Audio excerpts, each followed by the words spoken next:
আসসালামু আলাইকুম রহমতুল্লাহি ওবরাকাতু। আলহামদুলিল্লাহ আলহামদুলিল্লাহি নাহমাদুহু ওয়া নাস্তাঈনুহু ওয়া নাস্তাগফিরুহু ওয়া নু'মিনু বিহি ওয়া নাতাওয়াক্কালু আলাইহি ওয়া নাউযু বিল্লাহি মিন শুরুরি আনফুসিনা ওয়া মিন সাইয়্যাতি আমালিনা ওয়া মান ইয়াহদিহিল্লাহু ফালা হাদিয়া লাহু ওয়া নাশহাদু আল্লা ইলাহা ইল্লাল্লাহু ওয়া নাশহাদু আন্না মুহাম্মাদান আবদুহু ওয়ার রাসূলুহু আম্মা বাদ। প্রিয় সুধী, আজকে আপনাদের সামনে নিয়ে আসছি হজের গুরুত্ব বা ফজিলত বা পরলৌকিক গুরুত্ব, এইসব বিষয় নিয়ে ইনশাআল্লাহুল আজিজ দু একটা সংক্ষিপ্ত সহি হাদিস মোতাবেক কথা বলে যাব বলে মনে করছি। সবটাই আল্লাহ তাবারাক ওয়া তাআলার ইচ্ছায়। হজের গুরুত্ব ইসলাম ধর্মের অন্যান্য আমলের মতো হজের গুরুত্বও দুইটি ভাগে ভাগ করা হয়েছে। একটা হচ্ছে পরলৌকিক গুরুত্ব আর দ্বিতীয় হচ্ছে ইহলোক গুরুত্ব। তাহলে ইহলোক গুরুত্ব আর পরলৌকিক গুরুত্ব সম্বন্ধে কি বলেছে সেই বিষয় নিয়ে আপনার সামনে আলোচনা করব। পরলৌকিক গুরুত্ব বলছে ইসলাম ধর্মের 5টি স্তম্ভের ভিতরে বা 5টি রুকনের ভিতরে গুরুত্বপূর্ণ রুকন, যা ধনী ব্যক্তিদের উপর ফরজ করা হয়েছে। কখনো গরিব ব্যক্তির জন্য এটা কিন্তু ফরজ করা হয়নি। হজ কেবল ধনী ব্যক্তিদের জন্য। তাহলে যদি বলেন ধনীরাই হজ করবে, গরিবরা করবে না, হ্যাঁ, গরিবের সাধ্য নেই, গরিব করতে পারবে না। গরিবের সেই রকম সামর্থ্য থাকলে গরিব নিশ্চয় করতে পারতো। তো গরিবের সেই সামর্থ্য নেই, আল্লাহ তাবারাক ওয়া তাআলা তাদের কাছ থেকে এটাকে দূরেই রেখেছেন। তো এখানে বলা হয়েছে ধনী ব্যক্তিদের উপর হজ ফরজ, তাই গুরুত্ব সহকারে মহান আল্লাহ তাবারাক ওয়া তাআলার আদেশ পালন করলে তিনি অবশ্যই সন্তুষ্ট হন বা তিনি খুশি হন।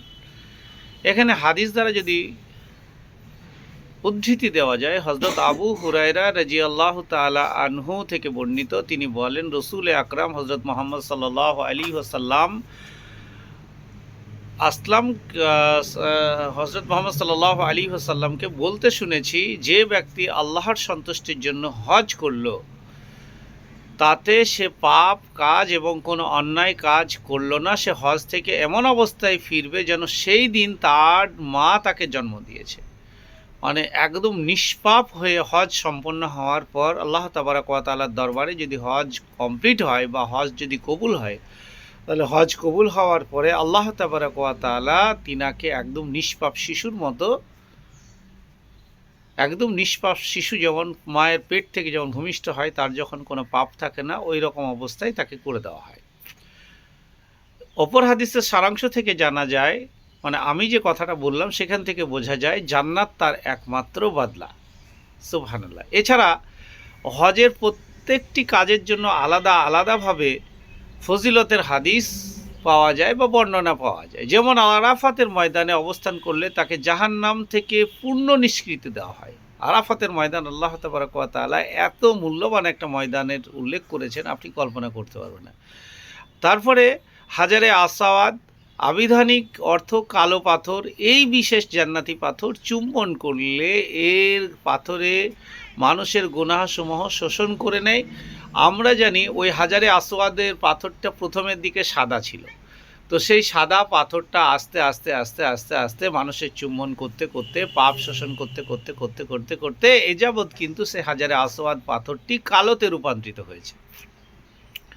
এটা আমরা অনেকেই জানি, যে অনেকে আবার বুঝি না যে কি করে চুম্বন করলো এবং চুম্বন করতে করতে কি করে পাথর সাদা পাথর সাদা কালো হয়ে গেল, এটা একটা ভাবার বিষয়। তো আল্লাহ তাবারাক ওয়া তাআলার কৃপাতে যে কি হয় না, সেটা আপনারা অনেকে জানেন। যেমন কিছুদিন আগে বলছিলাম বা কিছুতে আগে বলছিলাম, হযরত ইব্রাহিম আলাইহিস সালাম একটা পাথরে উপর দাঁড়িয়ে মসজিদে কাজ করতেন। সেই পাথরটা এমনই একটা অলৌকিক পাথর, সেই পাথরটার উপরে তিনি যখন চাপতেন এবং উপর পর্যন্ত যতক্ষণ কাজের দরকার সেই পাথরটা ততটুকু তেনাকে তুলে নিত এবং সেইভাবে কাজ করে নিত। তা হাজারে আসওয়াদ পাথর যে সাদা ছিল না এবং ইদানিং তা লোকের পাপ শোষণ করতে করতে করতে করতে কালোতে রূপান্তরিত হবে না, এটা অবিশ্বাস করার কোনো জায়গা নেই। তো সকল প্রকার অপবিত্র থেকে মুক্ত ভূপৃষ্ঠের সর্বশ্রেষ্ঠ স্থান এবং মহান আল্লাহর বিশেষ রহমতের ঘেরাটপের মধ্যে থেকে মানুষের অভ্যন্তরীণ পরিশুদ্ধ অন্যতম মাধ্যম বলে আমরা মনে করি। তাই হজ আপনার যদি ফরজ হয়ে থাকে অবশ্যই আপনাকে হজ করতে হবে, যদি আপনার ফরজ না হয়ে থাকে তাহলে আপনি করবেন না, এটাই একটা কথা। তো যাই হোক, আজকে এখান থেকে এই পর্যন্ত। আসসালামু আলাইকুম ওয়া রাহমাতুল্লাহি ওয়া বারাকাতুহু।